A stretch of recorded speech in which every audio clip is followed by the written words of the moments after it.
Valérie, Oui. est-ce que tu veux une nouvelle preuve que l'humain est teubé? Oui.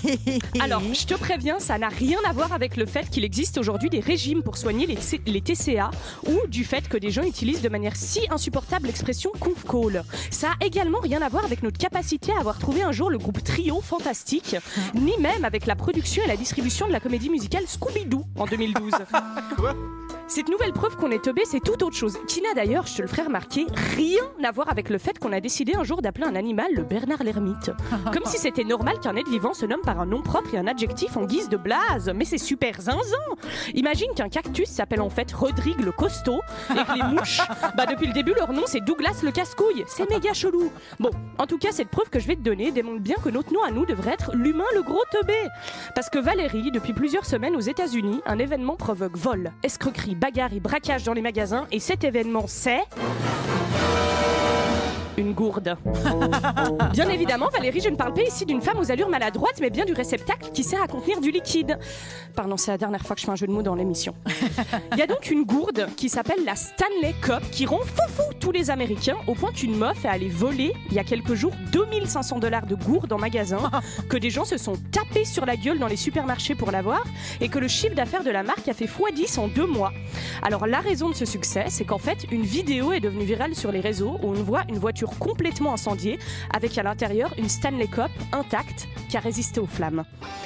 Tu ne rêves pas, Valérie, on a enfin trouvé une gourde qui résiste au feu. Autant te dire que c'est l'événement qu'on attendait le tous, bien plus fort que l'invention de la roue, du chemin de fer ou de l'écriture. Une gourde incombustible. Alors maintenant, un seul objectif pour tous, l'obtenir. Ce qui semble logique parce que moi aussi, ma priorité si un incendie survient, c'est évidemment la conservation intégrale de mon contenant d'eau.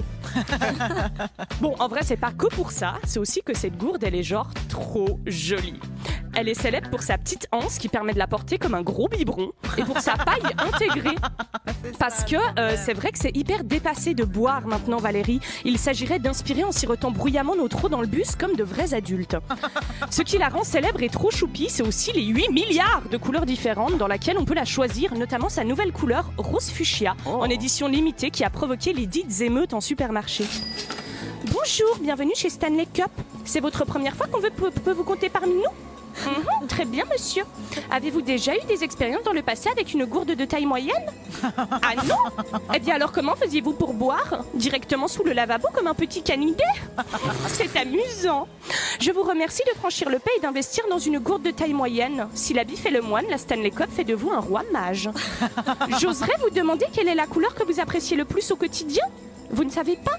Alors je peux vous proposer une gourde vert forêt, jaune soleil, rouge flamme du dragon ou la bleue cyan, ne pas confondre avec la bleue ciel.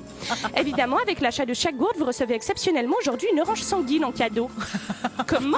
Non monsieur, ce n'est pas une seconde gourde couleur orange sanguine, mais bien le petit fruit de l'oranger dans sa variété de pulpe. Une gourde vert forêt? Très bien. Au revoir. Enfin bref, Valérie, au final, pourquoi pas si ça peut rendre des gens heureux de dépenser 60 balles pour une gourde à paille.